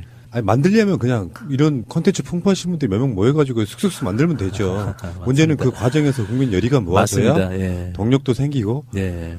이놈의 그 원이슈의 나라에서는 개헌은 필요하다고 생각해요. 우리 예. 방송 들으시는 분들은 대부분 다 예. 해야지 하는데, 내가 거기까지 홈페이지 들어가서 뭔가 막 참여하고 이럴 만한 열의는 사실 없어 보이는. 그리고 네. 지금도 또 오사 통로가 청와대 청원으로만 너무 막 집중돼 있어가지고 네.